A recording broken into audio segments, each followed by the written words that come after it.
ABP Ganga ने आप तक आपको पंचायत चुनाव की हर छोटी बड़ी खबर बताई, चुनाव की हर तस्वीर दिखाई और अब कल से वोटों की गिनती शुरू होने वाली है। सभी 75 जिलों में वोटों की गिनती होनी है और हमेशा की तरह हम आप तक सबसे पहले और सबसे सटीक नतीजे पहुंचाएंगे। सभी 75 जिलों से लगातार 75 घंटों तक एबीपी गंगा की महा कवरेज कल सुबह 7 बजे से लगातार। तो कल वोटों की गिनती होनी है। संक्रमण की वजह से वोटों की गिनती रोकने के लिए सुप्रीम कोर्ट में याचिका दाखिल की गई थी।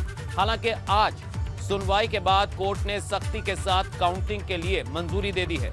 मतगणना केंद्र पर आने वाले उम्मीदवारों और एजेंटों को कोरोना की नेगेटिव रिपोर्ट लानी जरूरी है और इसके लिए स्वास्थ्य केंद्रों में भारी भीड़ उमड़ रही है, जिससे कोरोना प्रोटोकॉल का उल्लंघन हो रहा है। सुनवाई के दौरान सरकार के वकील ने कोर्ट को भरोसा दिलाया है कि हर 8 घंटे में मतगणना केंद्र को सैनिटाइज किया जाएगा और कोर्ट ने भी मतगणना केंद्र के बाहर सख्ती से कर्फ्यू लागू करने का आदेश दिया है। आपको बता दें कि 2.4 लाख पदों के लिए काउंटिंग होगी और 800 केंद्रों पर 75 जिलों में गिनती होगी। साथ ही संक्रमण को देखते हुए केंद्र पर केवल 8 टेबल की व्यवस्था की गई है। अब कोर्ट के निर्देशों का कितना पालन होगा ये तो देखने वाली बात होगी, लेकिन 4 चरण में आपने देखा कि कैसे कोरोना प्रोटोकॉल का पालन नहीं किया गया, साथ ही सोशल डिस्टेंसिंग की भी धज्जियां उड़ाई गई।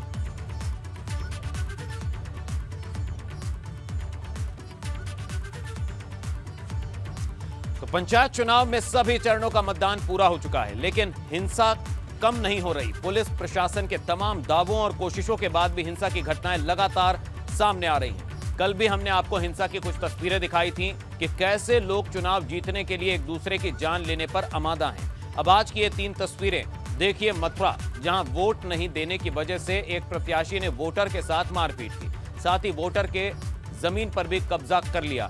वहीं मुरादाबाद में चुनावी रंजिश के चलते 2 पक्षों ने एक दूसरे पर जमकर पत्थर बरसाए, जिसका वीडियो वायरल है।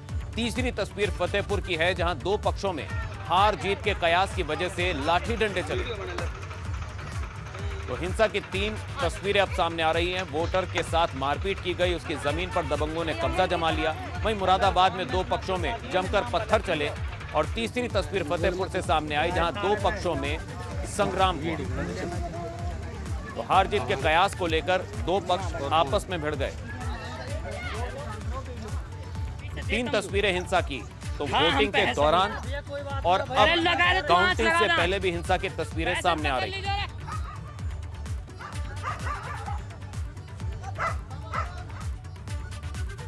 तो एक तरफ कोरोना का संक्रमण है तो दूसरी तरफ लापरवाही का ये आलम। पंचायत चुनाव में मतगणना में एजेंट बनने के लिए जिस कदर लोग लापरवाही की सारी दीवारें तोड़ रहे हैं, उससे सीधा सीधा संक्रमण के बढ़ने का खतरा बढ़ रहा है।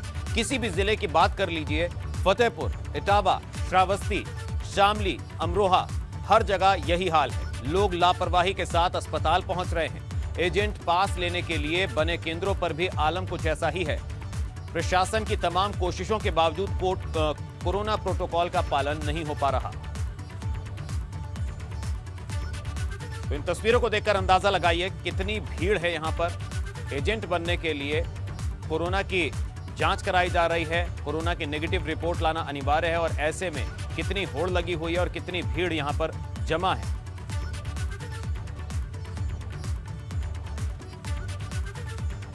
तो कल से वोटों की गिनती शुरू हो जाएगी। सुप्रीम कोर्ट ने याचिका पर सुनवाई करते हुए याचिका मंजूरी की है काउंटिंग को। और आज सुप्रीम कोर्ट में सुनवाई के दौरान क्या हुआ और 4 चरणों की कैसी तस्वीर निकल कर आई, इसे समझने के लिए देखिए ये रिपोर्ट।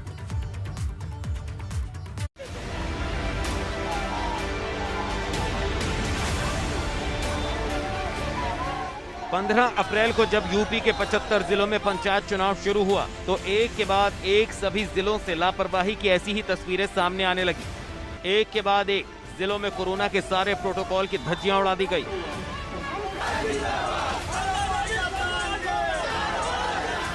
एक तरफ यूपी में संक्रमण के मामले बढ़ रहे थे तो वहीं दूसरी तरफ पंचायत चुनाव में कोरोना प्रोटोकॉल तोड़े जा रहे थे।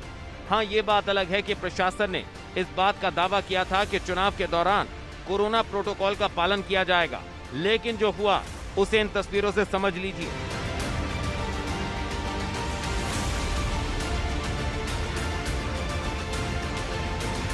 जैसे जैसे कोरोना के मामलों में इजाफा हो रहा था, वैसे वैसे चुनाव में कोरोना प्रोटोकॉल का उल्लंघन भी जारी था। फैलते संक्रमण के खतरे से बेखौफ वोटर कतारों में कुछ इसी तरह खड़े थे।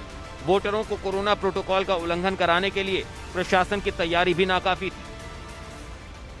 तस्वीरें तीसरे चरण के चुनाव की हैं। बलरामपुर में कई बूथों पर सोशल डिस्टेंसिंग की धज्जियां उड़ी। पुलिस भी भीड़ के सामने बेबस थी। औरैया में तो मानो ऐसा लगा जैसे कोरोना वायरस का डर ही ना हो। कई बूथों पर मतदाताओं की लंबी लंबी कतारें देखने को मिली, लेकिन सोशल डिस्टेंसिंग का पालन नहीं हुआ। बाराबंकी में भी पोलिंग बूथों पर कुछ ऐसा ही नजारा दिखा। यहाँ बूथों के अंदर जबरदस्त भीड़ दिखी।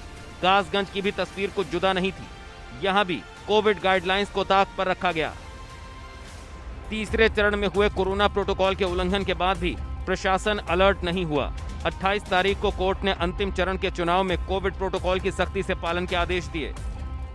पंचायत चुनाव से जुड़े मामलों की सुनवाई कर रही हाई कोर्ट की डिवीजन बेंच ने यूपी के राज्य निर्वाचन आयोग को नोटिस जारी करते हुए कहा कि क्यों न जिम्मेदार अफसरों के खिलाफ कार्रवाई की जाए और उनके खिलाफ क्रिमिनल केस दर्ज किए जाएं।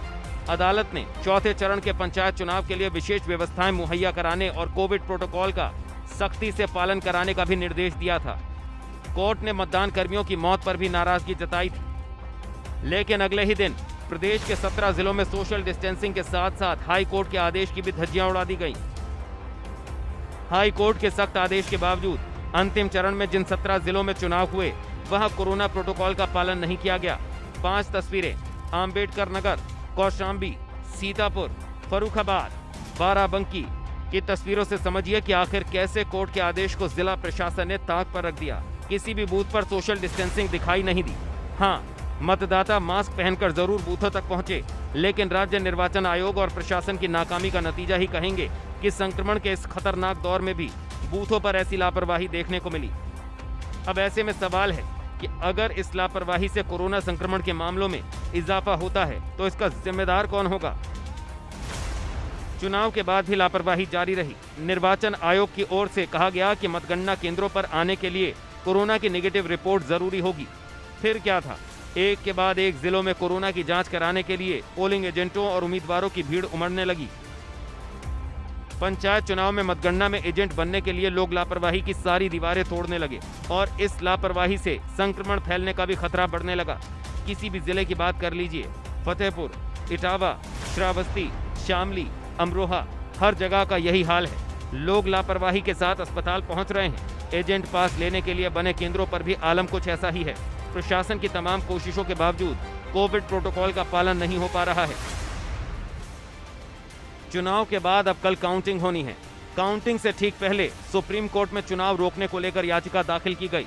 हालांकि कोर्ट ने सख्ती के साथ 2 मई को काउंटिंग कराने की इजाजत दे दी।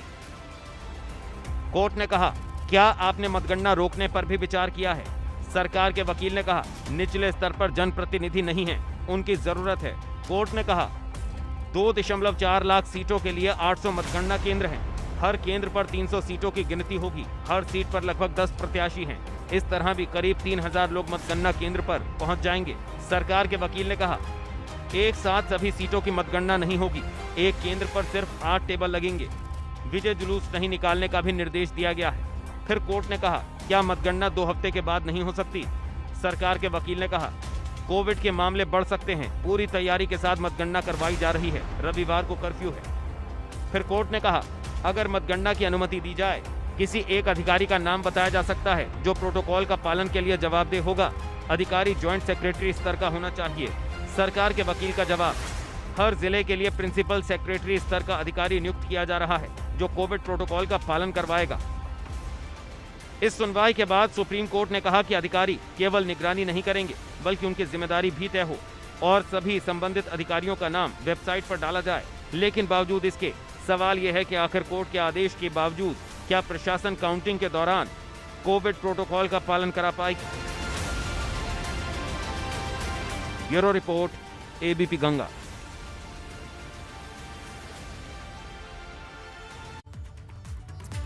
कुछ समय पहले मद्रास हाई कोर्ट ने इलेक्शन कमीशन पर काफी सख्त टिप्पणी की थी और यह भी कहा था कि कोरोना की दूसरी लहर के लिए चुनाव आयोग ही जिम्मेदार है। कमोबेश कुछ ऐसी स्थिति उत्तर प्रदेश में भी है जहां पंचायत के चुनाव राज्य निर्वाचन आयोग पर कराने की जिम्मेदारी सौंपी गई थी। किसी तरह चुनाव के चारों चरण तो निपट गए, लेकिन इलाहाबाद हाई कोर्ट ने राज्य निर्वाचन आयोग पर सख्त टिप्पणी करते हुए कहा कि क्यों न लापरवाही के लिए राज्य निर्वाचन आयोग के अधिकारियों को दंडित किया जाए। यूपी में पंचायत चुनाव 4 चरणों में हुए, लेकिन हर चरण में हिंसा भी देखने को मिली और जमकर पोलिंग बूथों पर कोविड प्रोटोकॉल का उल्लंघन भी हुआ। इसीलिए राज्य निर्वाचन आयोग को लेकर अब तमाम सवाल खड़े हो रहे हैं। उत्तर प्रदेश में पंचायत के चुनाव 4 चरणों में हुए। पद की संख्या के लिहाज से इसे दुनिया का सबसे बड़ा चुनाव माना जाता है, लेकिन हर एक चरण में हिंसा की तस्वीर आम रही। जिला कोई भी रहा हो, लेकिन हिंसा जमकर हुई और कोविड गाइडलाइन का तो कहीं पर भी पालन नहीं हुआ। यानी राज्य निर्वाचन आयोग जिस पर इन चुनावों को कराने की जिम्मेदारी थी, वो अपनी जिम्मेदारी निभाने में सफल नहीं रहा। इस बात का अंदाज़ा इसी से लगाया जा सकता है कि हाल ही में इलाहाबाद हाईकोर्ट ने जब इस मामले पर एक सुनवाई की, तो उसने साफ तौर पर ये टिप्पणी की कि क्यों ना इस लापरवाही के लिए राज्य निर्वाचन आयोग के अधिकारियों को दंडित किया जाए।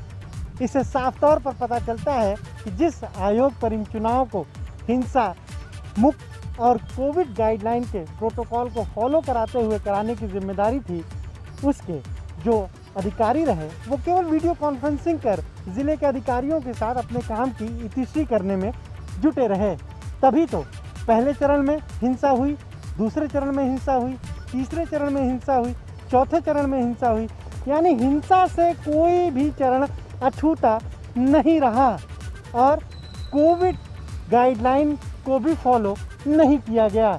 यही वजह है कि तमाम सारे कर्मचारियों की जिनकी ड्यूटी लगी कोरोना से संक्रमित हुए और उनकी जान चली गई। इसे लेकर भी अब राज्य निर्वाचन आयोग पर तमाम सवाल खड़े हो रहे हैं। वहीं अब भले ही कुछ पार्टियां सरकार के फैसले पर सवाल खड़े कर रही हों, लेकिन जब चुनाव के तारीखों का ऐलान हुआ और पूरी प्रक्रिया शुरू हुई, उस वक्त किसी भी पार्टी ने चुनाव का विरोध नहीं किया और अब सरकार के फैसले पर विरोधी दल सवाल खड़े कर रहे हैं।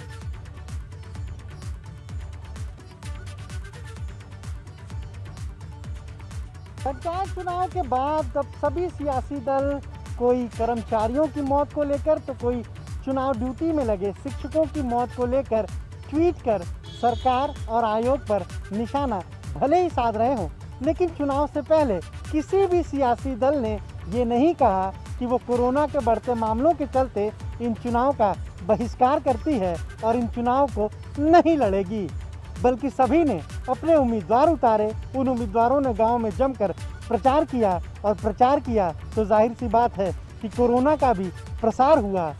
लेकिन सियासी दलों के लिए शायद सबसे ज़्यादा सत्ता अहम होती है, फिर चाहे वो गांव की ही सत्ता क्यों ना हो। और अब जब चारों चरण समाप्त हो गए हैं तो सियासी दल सियासत में फिर से जुट गए हैं। कैमरा सहयोगी पंकज निगम के साथ अनुभव शुक्ला, IP गंगा, लखनऊ।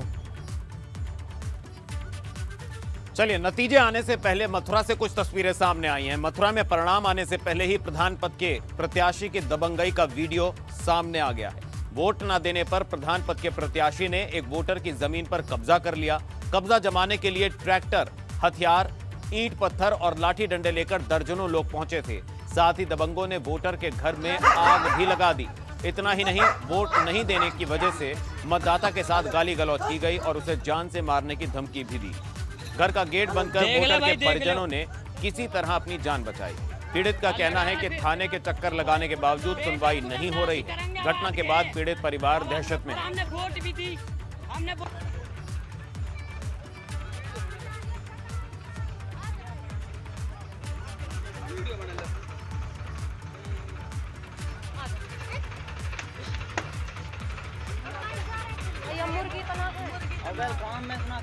वहीं फतेहपुर में प्रधानी चुनाव के मतदान के बाद बवाल हो गया। दरअसल हार जीत के कयासों के बीच दो पक्षों में जमकर लाठी डंडे चले।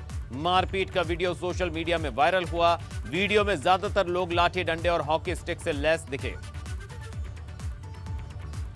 काउंटिंग से पहले किस तरह से जबरदस्त हिंसा हुई, उसकी तस्वीरें अलग अलग जगहों से सामने आ रही हैं। फतेहपुर की तस्वीरें आप देख सकते हैं किस तरह से लाठी डंडे चले।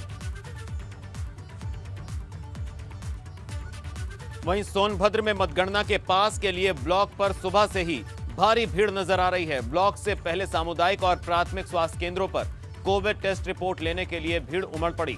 इस दौरान कोरोना प्रोटोकॉल का पालन नहीं किया जा रहा है। सीतापुर में 2 मई को होने वाली मतगणना को लेकर पास बनवाने के लिए ब्लॉक कार्यालय में जबरदस्त भीड़ उमड़ी। इस दौरान कोरोना प्रोटोकॉल का पालन नहीं हुआ। तस्वीरें सीतापुर के ब्लॉक रामपुर की हैं, जहां मतगणना एजेंट का पास बनवाने के लिए सोशल डिस्टेंसिंग की धज्जियां उड़ाई जा रही हैं।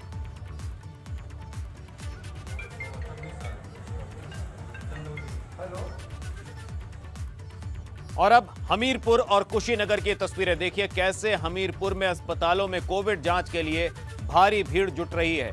जैसा कि हमने आपको बताया कि मतगणना केंद्रों पर जाने के लिए कोरोना नेगेटिव रिपोर्ट जरूरी है और इसी वजह से प्रत्याशियों और एजेंटों की भारी भीड़ जुट रही है।